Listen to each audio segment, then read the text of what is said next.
Well, I don't know if you can see that, but I drew a line at the 1.5 inch mark from here over, and the same here, and that's where the 2x4 is going to be. And our measurements, let me just bring this camera out a little bit here so you can see everything.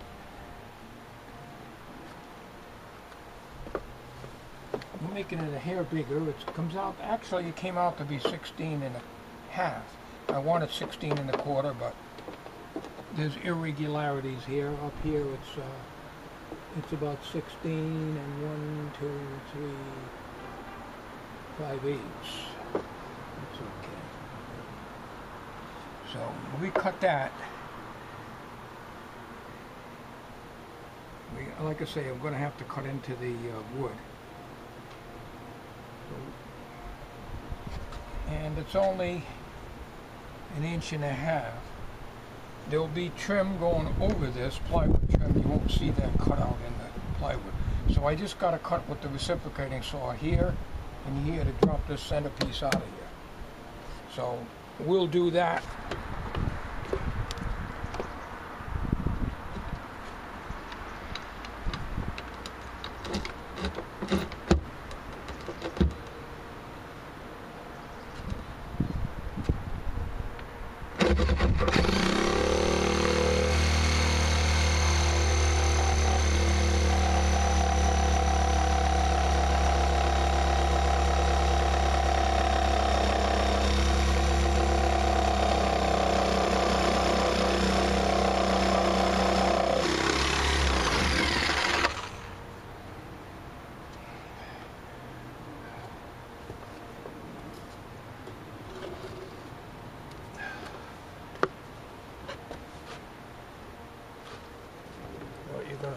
I don't want you to see my ass again. It's not very entertaining.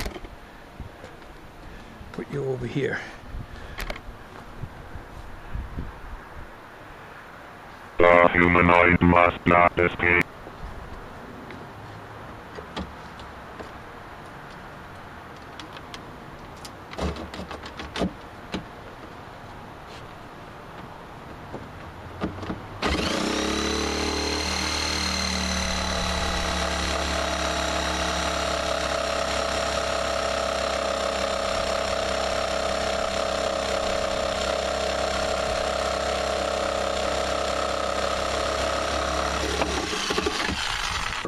Alright, what I did is, this was just laid in here now. This is 16.25 inches. We got to allow 1/8 inch on each side of the box fan. This isn't cut straight, but just ignore that because I'm not a carpenter. I'm not too worried about this because I can't nail down in here, but that's not a problem. I'm going to nail in here. I'm going to nail in here. Before I do that, I'm going to nail this piece. Nail these in onto this so it'll be a horseshoe shape, and I'll just put it in there. And of course my fancy marking arrangements here, as you can see, so I make sure I don't reverse anything. So we'll put that together and we'll come back on the video when I get it all together. There won't be a top piece, of course, because this is the top piece, and the fan should fit right in there if all goes well, and it is square, just as square as my head.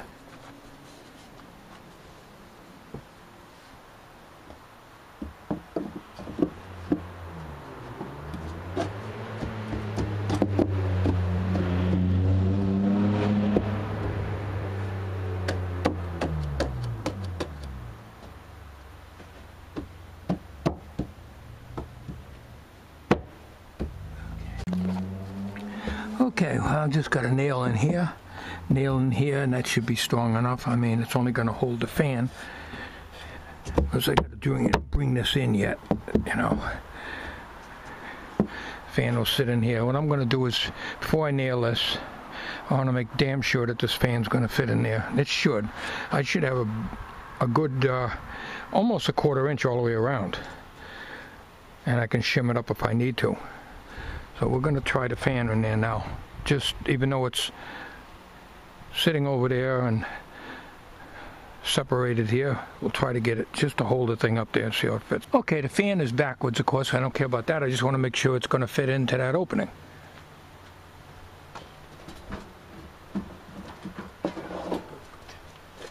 paint isn't all hardened yet, but it's dry enough.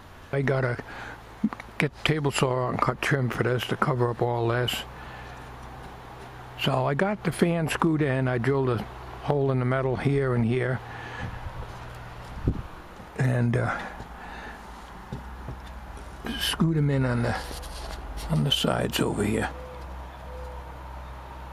So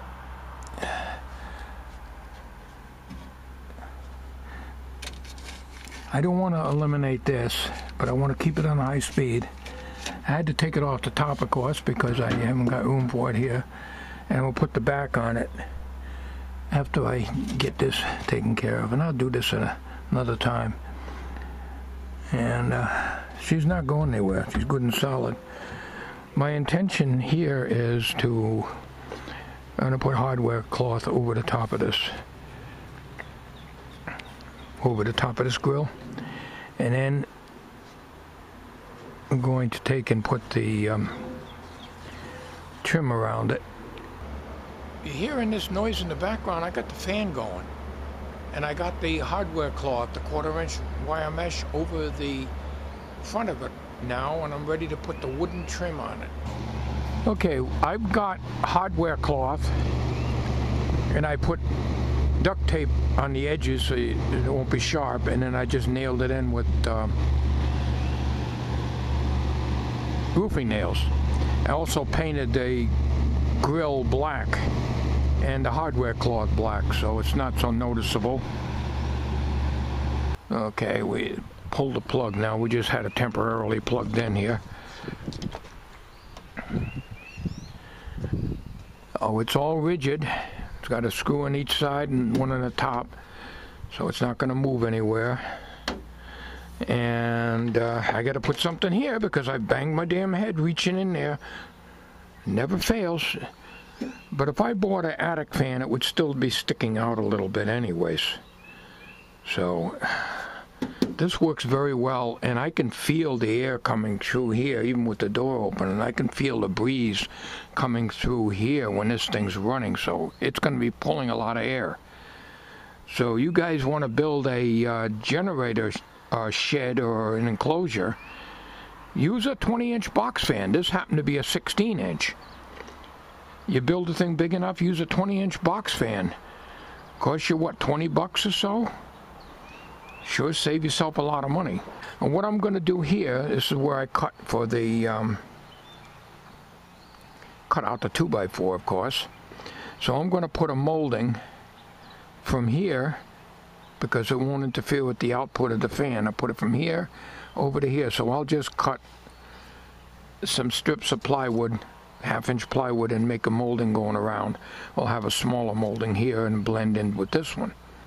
So I'm going to go make the trim now. I'll come back on the video when I get that made up. Alright, I got one piece of trim in here, but I got the other two pieces. I painted them black with oil-based paint, kind of like protect the plywood from delaminating.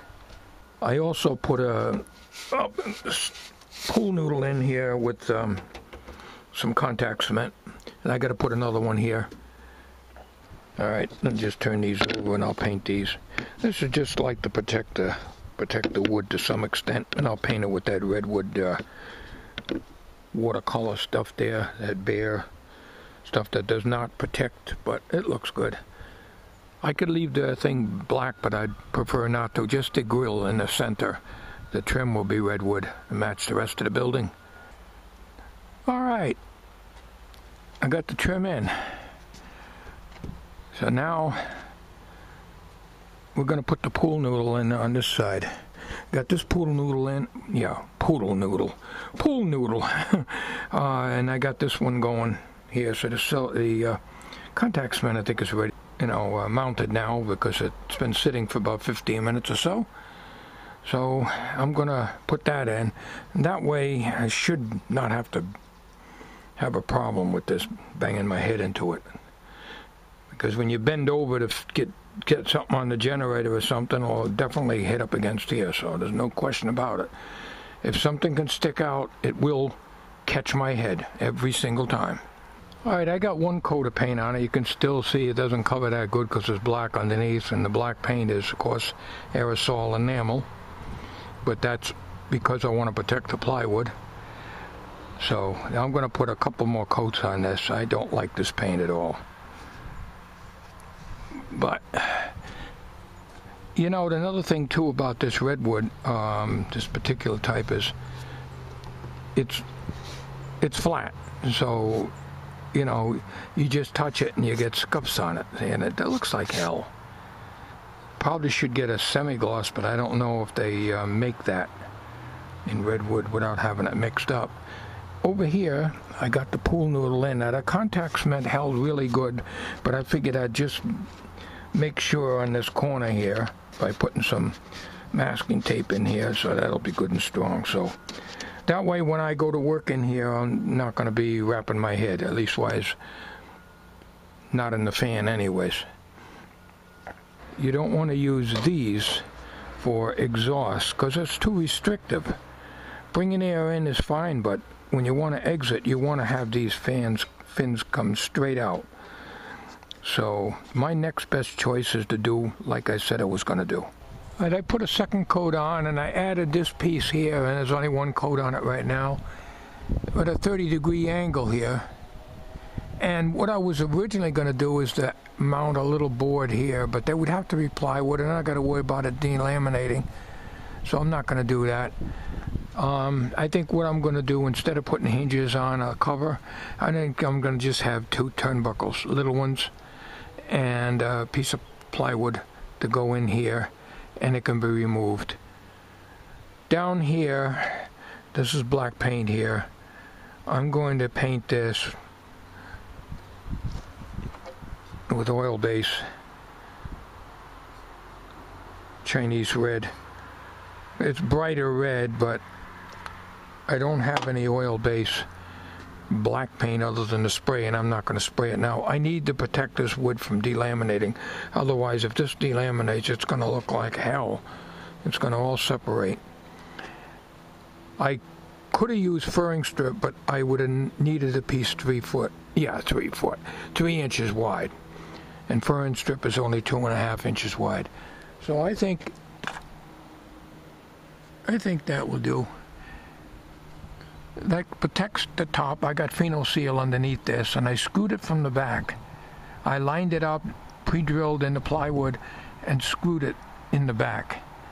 And it's phenol seal under that, so no water's going to get in the top of that, because you can't depend on the overhang. You get a driving rain. But you know, I'm not going to worry about covering that right now, because rain gets in, it's not going to hurt the fan. And the fan is going outward, not drawing in anyways. But I may put something on that, but not today. In here, you can see where I put number 1 5/8 screws right in here on the back side. So, she's shaping up. Of course, you probably notice I got a handle down here now. This is a smaller handle, but it's good enough for pulling this door. I think what I'm going to do is to mount a handle right here. You can see that this is a 2x3, this is a 2x4. So I can mount a small handle here just to pull it to get this in. Not a problem. Like I say, I can just easily push it from the outside. Little things here and there, you know. It won't be long before I'll pick up the drip edge and start the roof, but I want the temperature to be at least in the mid-70s when I do that. So I'll put another coat of this crap on there. I have to laugh. It says oil latex. Yeah, right. Oil. Look at that. I can scrape it right off. It's dry. I can scrape it right off the damn can. Look at that.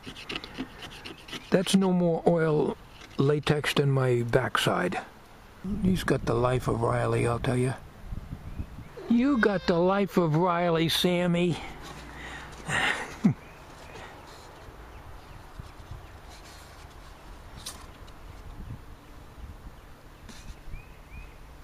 You got the life of Riley. Okay, this about winds it up for today.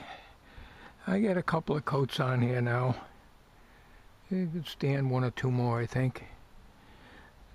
This Chinese red oil-based paint.